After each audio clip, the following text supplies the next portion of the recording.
Sometimes in the National Basketball Association, things seem so hard to believe. I mean, sometimes I do think that Adam Silver actually does have some NBA scriptwriters just simply hanging out. I mean, how else can you possibly explain the Milwaukee Bucks going through a complete offseason, going into training camp, and having a couple preseason games, which ultimately leads to Giannis, and I'm going to paraphrase right now, making a statement about he's happy with the team, but he's only human and he might, if you will, change his opinion in 6 months.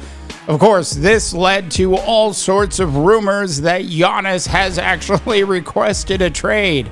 And if you will, if you were to find Giannis's LinkedIn profile, it might actually say open to work. Look, at the end of the day, hearing that Giannis, once again at the start of another season, might want out of Milwaukee is about as surprising as Kevin Durant ending up on a new team and about 6 months into his reign with that new team, hearing that KD also wants out. Of course this was going to happen. Welcome back to the Slay Pod. I swear, it's unbelievable. As always, I am Dave DeBaugh, coming to you from the Silicon Valley. All right, interactive. I want to know what your thoughts are on Giannis. Where do you think Giannis wants to go? And who do you think actually has enough to actually make a Giannis trade away from Milwaukee actually happen? Now, I have some ideas on all of this. I want to start by simply saying that the New York Knicks option, where Giannis actually goes to the New York Knicks, is quite frankly not a good idea for anybody, especially the New York Knicks fans as well as the New York Knicks organization. Now, hear me out for a second. Now, if you're a Knicks fan and you hear we can possibly get Giannis on our team, you should be really excited that somebody as great as Giannis wants to hang out at MSG. That, of course, makes a lot of sense, and I really don't know any NBA player that wouldn't want to play at MSG at some point throughout their career. But still, when you think about what this New York Knicks team did actually last season, where it actually found a way to get all the way to the Eastern Conference Finals with Tom Thibodeau playing 7.5 players. Imagine how much better this team will actually be when the entire season is actually played by between 11 and 12 players under Mike Brown's tutelage. Look, Mike Brown is a good coach. If you give Mike Brown enough ingredients, at the very least, Mike Brown's going to be capable of repeating what the New York Knicks did last year, which is why I think this is an absolutely horrible idea for the New York Knicks today. Now, if this had happened maybe 2 years ago, I would have had a completely different opinion than the opinion I have right now about this. So what are your thoughts on this? Go ahead and drop in your comments. If you're new to the Slay Pod, please go ahead and subscribe. And of course, like this video, brand new podcast that we're launching. All right. So in terms of the teams that actually have enough, if you will, talent on their team to actually make a deal viable for that team as well as for the Milwaukee Bucks, two teams immediately come to mind, one being my Minnesota Timberwolves and the other one being the Orlando Magic. Now, both of these teams have nice rosters with a lot of good players on the team that would be interesting and attractive pieces that could be moved to Milwaukee. There's also the salary cap ramifications, and we could get into the details of all of that.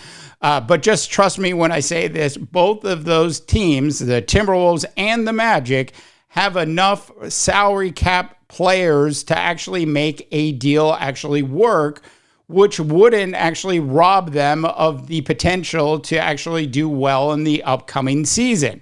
Now, if you're the Minnesota Timberwolves, you've got Tim Connolly as your general manager and president.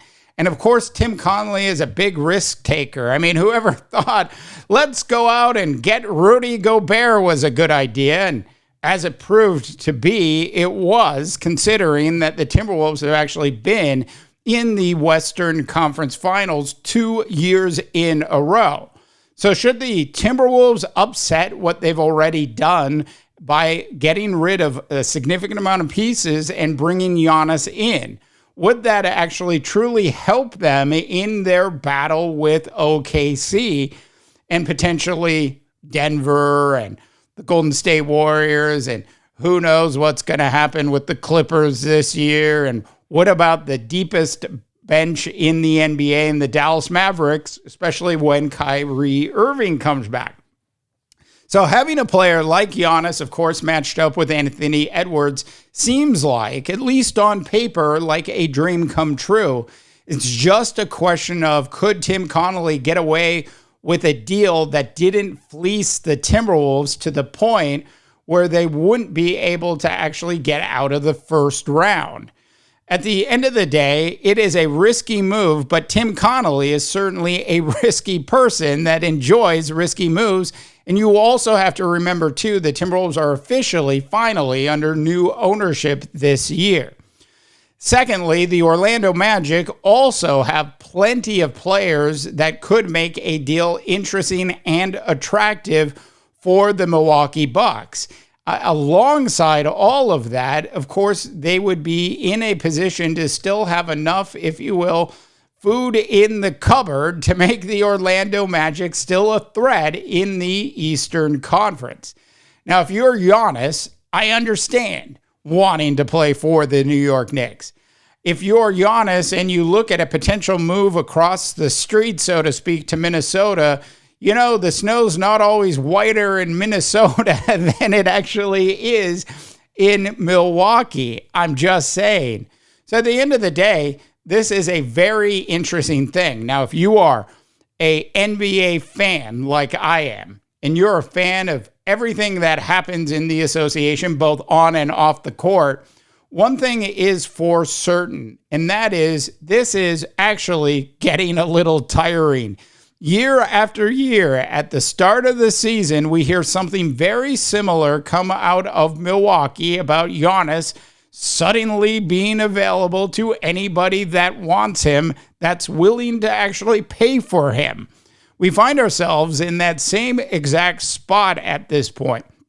Now, if you are the Milwaukee Bucks, you've done everything you can possibly do at this point to make Giannis happy.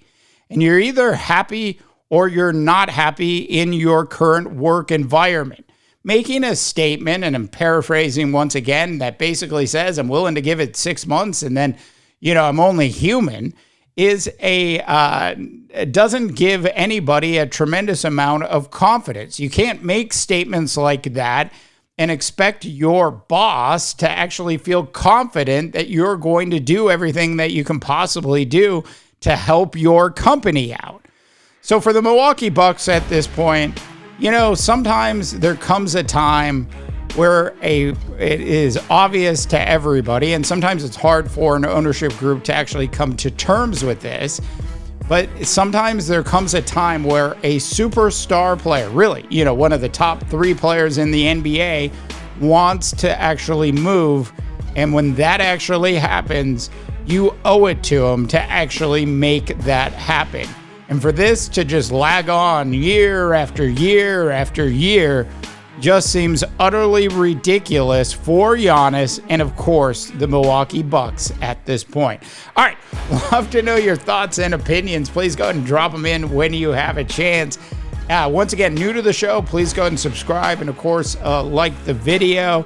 Podcast is available everywhere for the Slay Podcast. As always, I'm Dave DeBaugh, wishing you all a tremendous amount of good luck because you're going to need it.